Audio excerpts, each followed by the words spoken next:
बिस्मिल्लाहिर्रहमानिर्रहीम। Advance auditing lecture number 15। जो हमारा जो चैप्टर नंबर 5 था, ऑडिट एविडेंस, उसी को कंटिन्यू कर रहे हैं। और आज इस लेक्चर के जो कंटेंट हैं जो हमने इसमें डिस्कस करना है, फर्स्ट वन है obtaining audit risk and types of audit evidence. तो इसमें हमने जो है जो टाइप्स ऑफ एविडेंस है उसको डिस्कस करना है। तो टाइप्स ऑफ ऑडिट एविडेंस, तो फर्स्ट वन है हमारे पास टाइप्स ऑफ एविडेंस में फर्स्ट वन है फिज़िकल एग्जामिनेशन। तो फिज़िकल एग्जामिनेशन को इसको जो है जितने भी यहाँ पे सामने आपको स्क्रीन पे नज़र आ रहे हैं इसको वन बाय वन डिस्कस करेंगे। फिज़िकल एग्जामिनेशन हो गया, उसके बाद कन्फर्मेशंस, मतलब जो ऑडिट के एविडेंस हैं, ठीक है, वो कितने टाइप्स के हो सकते हैं। जैसे कि उसके बाद डॉक्यूमेंटेशन होती है, एनालिटिकल प्रोसीजर होता है, उसके बाद inquiries of the client, reperformance and observation होती है। तो ये जो डिफरेंट 7 टाइप्स हैं ऑडिट के, ठीक है, उनको वन बाय वन हमने डिस्कस करना है। तो फर्स्ट वन, अब अगर हम बात करें फिज़िकल एग्जामिनेशन, इंस्पेक्शन, जो मतलब जो किसी चीज़ का मुआयना होता है, ठीक है।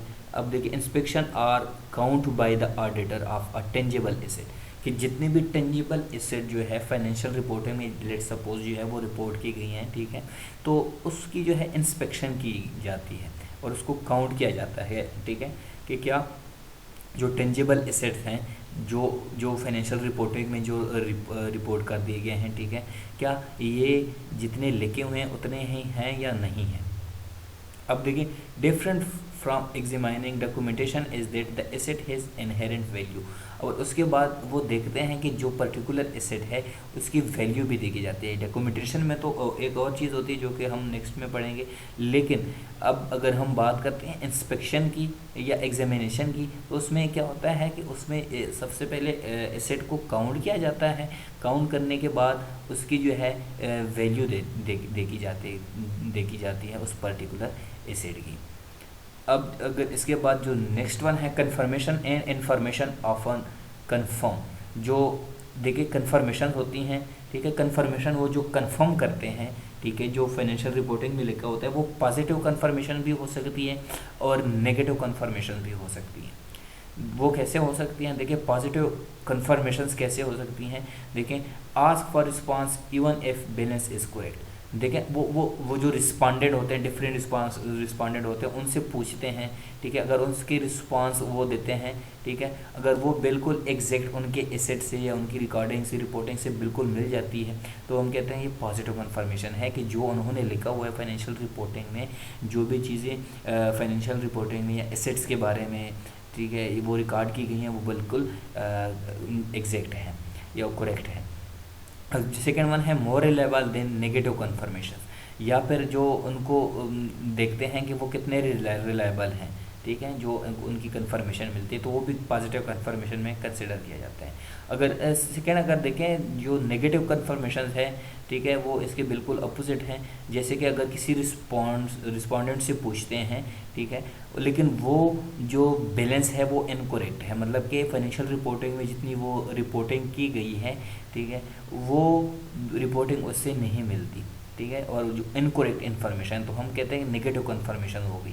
Uncertainty associated with no response, अगर या दूसरी जो नेगेटिव कन्फर्मेशन भी ये भी हो सकता है कि कोई रिस्पॉन्डेंट है, ठीक है, वो कोई रिस्पॉन्स ही नहीं देता उस पर्टिकुलर बिजनेस के बारे में या फिर एसेट के बारे में, अगर वो रिस्पॉन्ड नहीं करता, तो इसका मतलब है वो भी नेगेटिव कन्फर्मेशन में वो इंक्लूड हो जाती है।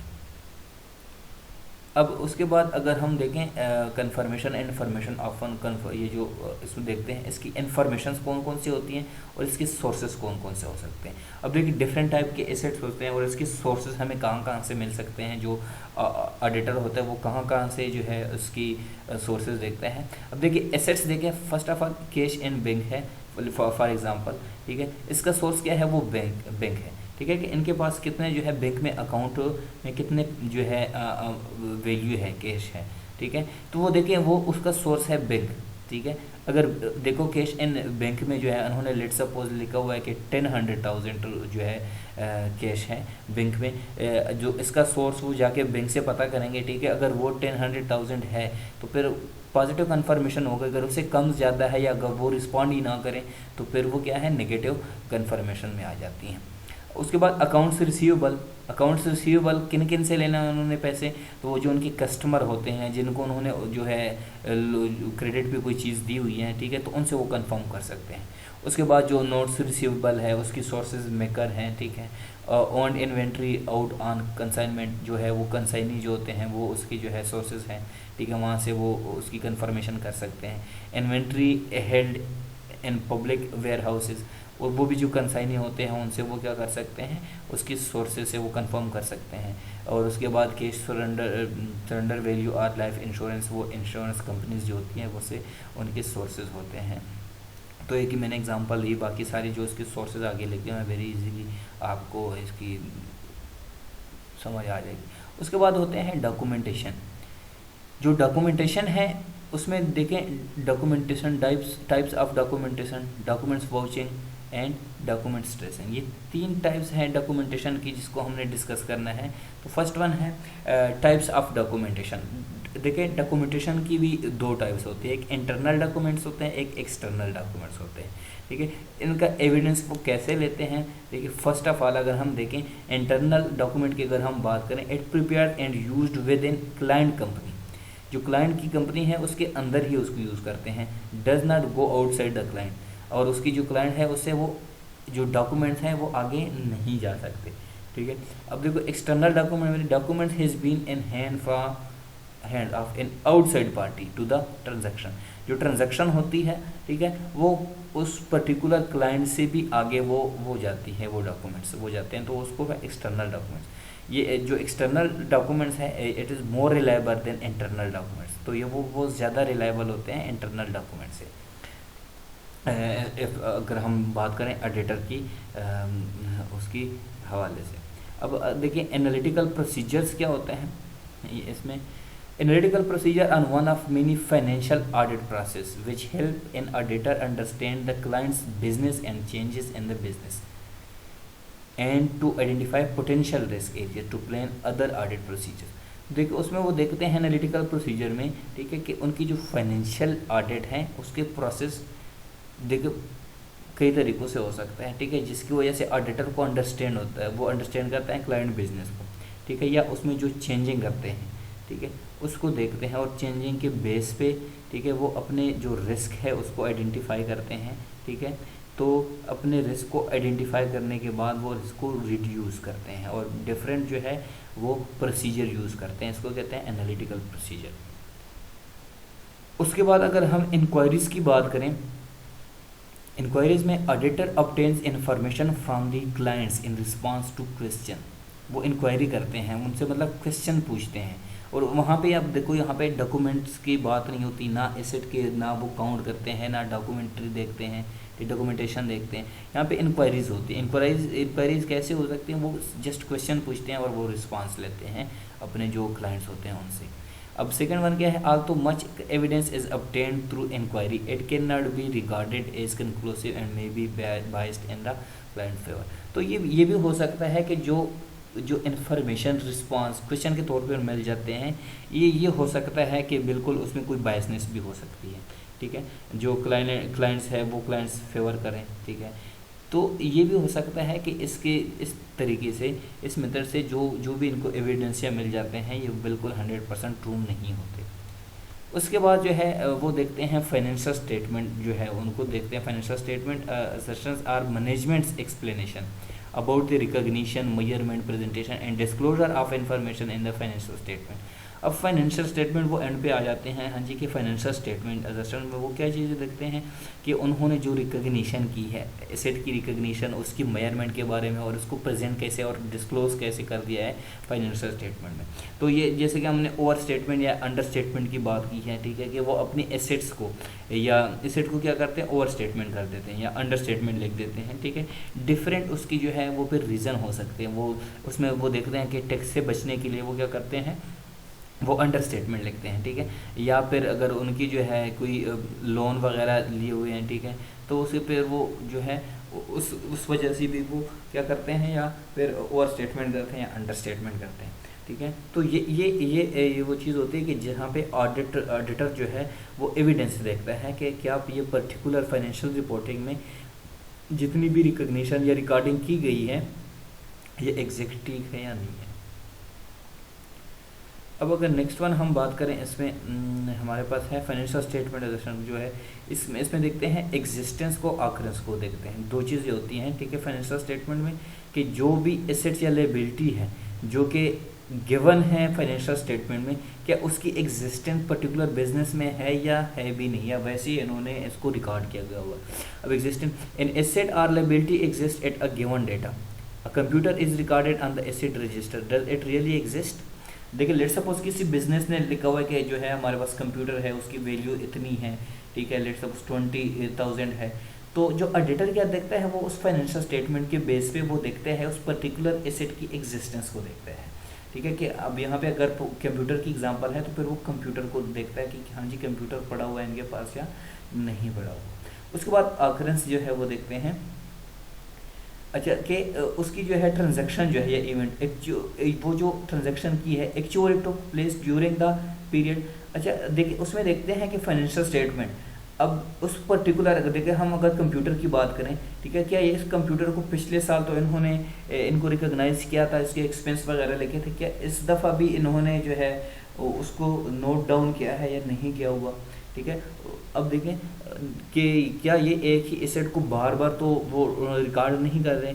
Occurrences the transaction are event actually took place during the period. देखो revenue was recorded, did the recognition really make the sale, जो उन्होंने मतलब रेवेन्यू लिखी है, ठीक है, क्या उन्होंने वो जो सेल किया है उसके बेस पे रेवेन्यू लिखे हैं या वैसे ही लिखे।